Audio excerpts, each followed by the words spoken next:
여러분, 혹시 은퇴 후에 나 홀로 배낭여행을 꿈꿔본 적 있으신가요? 낯선 곳에서 새로운 나를 발견하고 오롯이 나만의 시간을 보내는 상상만으로도 가슴이 두근거릴 겁니다. 오늘 저는 그 꿈을 현실로 만들었던 한 분의 아주 특별한 이야기를 들려드리려 합니다. 은퇴 후 처음 떠난 배낭여행, 그 첫 목적지에서 마주한 잊지 못할 사건 이야기입니다. 이 이야기를 통해 여러분도 여행의 설렘과 함께 예상치 못한 상황 속에서 나를 지키는 지혜를 얻으시길 바랍니다. 마음속 깊이 간직했던 버킷리스트를 하나씩 지워나가는 과정은 그 자체로 삶의 새로운 의미를 부여하고 지친 일상에 활력을 불어넣는 소중한 경험이 될 것입니다. 때로는 계획대로 되지 않는 순간들이 찾아와 당황할 수도 있지만 그러한 우여곡절 속에서 우리는 더욱 단단해지고 성장할 수 있습니다. 그래서 여행은 단순히 목적지를 향해 가는 여정이 아니라 자기 자신을 탐험하고 이해하는 과정이라고 할 수 있습니다. 우리의 주인공 김영수님은 평생을 한 직장에서 성실하게 보내고 드디어 은퇴를 맞이했습니다. 늘 마음속에 품어왔던 꿈,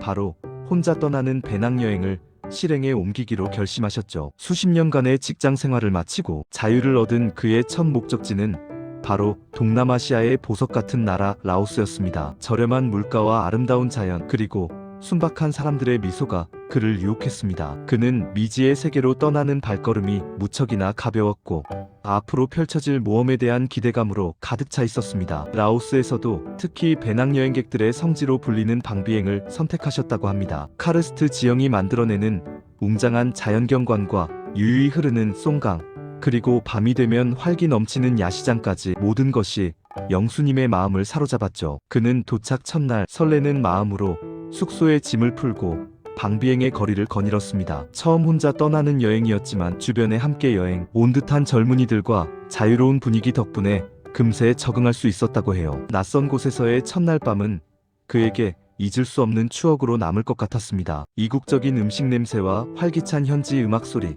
그리고 밤하늘을 수놓은 별들이 어우러져 완벽한 여행의 시작을 알리는 듯 했습니다. 그날 저녁, 영수님은 현지 식당에서 저녁 식사를 하던 중 우연히 한국인 배낭여행객 2명과 합석하게 되었습니다. 그들은 20살 남짓한 대학생들로 해맑은 미소와 넘치는 에너지로 영수님을 즐겁게 해주었습니다. 마치 아들, 딸 같은 살가운 모습에 영수님도 마음의 문을 활짝 열고 오랜만에 젊은 시절로 돌아간 듯한 기분을 만끽했습니다. 함께 이런저런 이야기를 나누며 밤이 깊어갔고 자연스럽게 술잔이 오가기 시작했습니다. 새로운 만남의 설렘과 이국적인 분위기에 취해 영수님은 평소보다 조금 더 마음을 열게 되었다고 합니다. 어쩌면 이것이 해외에서 만난 한국인 동포에 대한 반가움과 오랜만에 느껴보는 젊음의 활기에 대한 동경이었을지도 모릅니다. 문제는 바로 그때 발생했습니다. 젊은 친구들이 현지에서만 맛볼 수 있는 특별한 술이라며 코끼리 술이라고 불리는 정체불명의 술을 권했습니다. 색깔도 오묘하고 향도 독특했지만 현지인들도 즐겨 마신다는 말에 영수님은 별다른 의심 없이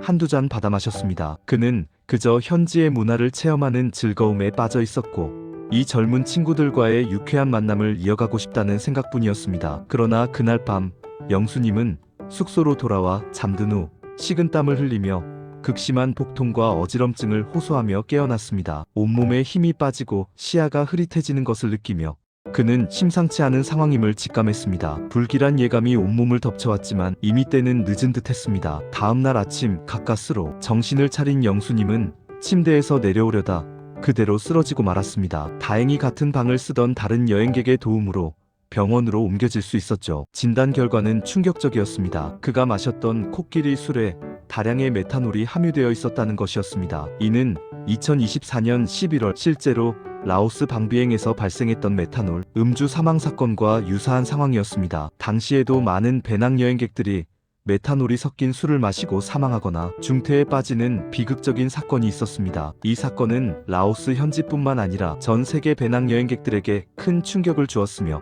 해외여행 시 음료 섭취에 대한 경각심을 일깨우는 계기가 되었습니다. 영수님은 빠른 대처와 주변 사람들의 도움 덕분에 큰 위기를 넘길 수 있었지만 자칫하면 생명까지 잃을 뻔한 아찔한 경험이었습니다. 그는 병원에 누워 혼자 여행의 위험성을 뼈저리게 느꼈다고 회고했습니다. 낯선 사람의 호의를 쉽게 받아들이고 출처가 불분명한 음식을 섭취하는 것이 얼마나 위험한 결과를 초래할 수 있는지 몸소 깨달은 것이죠. 회복하는 동안 그는 삶의 소중함과 여행의 본질적인 의미에 대해 깊이 성찰하는 시간을 가졌습니다. 이 경험은 단순히 위험한 사건을 넘어서 그의 인생관을 송두리째 바꿔놓는 계기가 되었습니다. 이 사건 이후 영수님은 남은 여행 일정을 모두 취소하고 귀국했습니다. 비록 여행은 짧게 끝났지만 그는 이 경험을 통해 여행의 참된 의미와 안전의 중요성을 다시 한번 생각하게 되었다고 합니다. 그는 지금도 가끔 그날의 악몽 같은 기억에 잠 못 들기도 하지만 동시에 살아남았다는 안도감과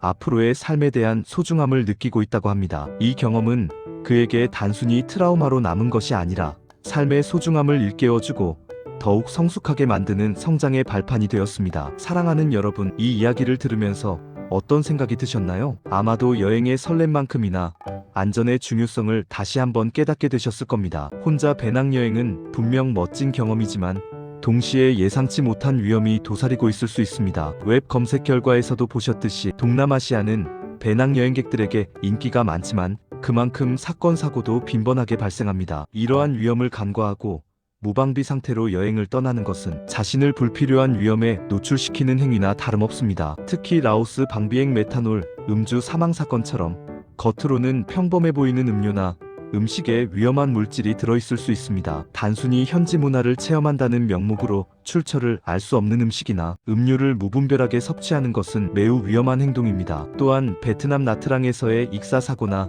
미얀마에서의 실종 사건처럼 안전 요원의 부재나 예기치 못한 상황으로 인해 목숨을 잃을 수도 있습니다. 심지어 호주와 같은 비교적 안전하다고 알려진 여행지에서도 예상치 못한 차량 사고로 생명을 잃는 안타까운 소식들이 들려오곤 합니다. 이처럼 여행지에서는 언제든 예측 불가능한 상황이 발생할 수 있다는 것을 잊지 마셔야 합니다. 그렇기에 우리는 항상 깨어있고 경각심을 늦추지 않으며 만반의 준비를 해야 합니다. 그렇다면 우리는 어떻게 여행의 즐거움을 지키면서도 안전을 확보할 수 있을까요? 가장 중요한 것은 바로 사전 준비입니다. 여행을 떠나기 전 충분한 정보를 수집하고 발생할 수 있는 모든 상황에 대비하는 것이 현명합니다. 여행자 보험 가입은 필수 중의 필수입니다. 혹시 모를 의료비나 도난, 사고에 대비할 수 있는 유일한 방법입니다. 단순히 가입만 할 것이 아니라 보장 내용과 긴급 연락처 등을 미리 확인해 두는 것이 좋습니다. 여권이나 비자, 보험 증서 같은 중요 서류는 반드시 복사본을 만들어 따로 보관하고 전자 파일로도 저장해 두는 것이 좋습니다. 만약의 사태에 대비해 외교부 해외안전여행 웹사이트나 앱을 통해 여행 경보 단계와 위기, 상황별 대처 매뉴얼을 미리 숙지하는 것도 현명한 방법입니다. 현지 대사관이나 영사관의 연락처를 미리 저장해 두고 가족이나 지인에게 여행 일정을 공유하는 것도 좋은 방법입니다. 숙소를 선택할 때도 신중해야 합니다. 치안이 좋은 지역의 숙소를 선택하고 다른 여행객들의 후기를 꼼꼼히 확인하는 것은 기본입니다. 단순히 가격이 저렴하다는 이유만으로 안전이 확보되지 않은 숙소를 선택하는 것은 지양해야 합니다. 특히 여성 혼자 여행하는 경우에는 여성 전용 숙소나 도미토리를 이용하는 것이 더욱 안전합니다. 값이 비싸지 않더라도 기본적인 안전시설이 갖춰져 있고 평이 좋은 곳을 선택하는 것이 중요합니다. 숙소에 도착하면 비상구 위치와 대피 경로를 미리 확인하고 문단속을 철저히 하는 습관을 들여야 합니다. 소지품 관리도 매우 중요합니다. 현금은 한 곳에 모아두기보다는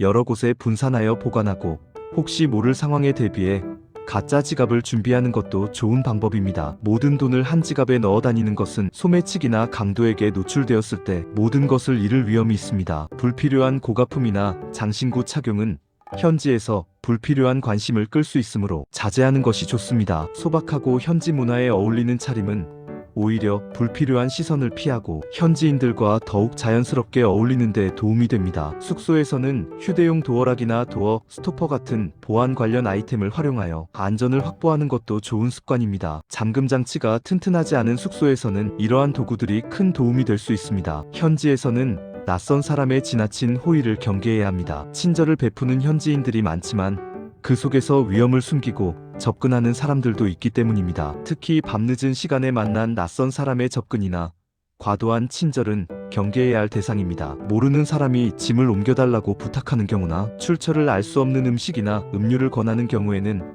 단호하게 거절하는 용기가 필요합니다. 현지에서 새롭게 만난 사람들과 어울리는 것은 여행의 즐거움 중 하나이지만 항상 경계를 늦추지 않고 자신의 판단을 믿는 것이 중요합니다. 밤늦은 시간에는 외출을 삼가고 인적이 드문 외진 곳은 피하는 것이 좋습니다. 혼자 밤거리를 걷는 것은 예상치 못한 위험에 노출될 가능성을 높입니다. 소매치기, 강도, 성범죄 등 각종 범죄의 위험에 항상 주의를 기울여야 합니다. 또한 현지에서 유행하는 사기 수법이나 위험 지역에 대한 정보를 미리 파악하고 있다면 더욱 안전한 여행을 할 수 있습니다. 만약 예상치 못한 사건, 사고가 발생한다면 당황하지 않고 침착하게 대처하는 것이 중요합니다. 침착함을 유지하는 것이 문제 해결의 첫걸음입니다. 도난을 당했을 경우에는 무리하게 저항하기보다는 일단 자신의 안전을 최우선으로 확보하고 주변에 도움을 요청해야 합니다. 돈이나 소지품보다 여러분의 생명과 건강이 훨씬 더 소중합니다. 이후 경찰에 신고하고 여행자 보험회사에 연락하여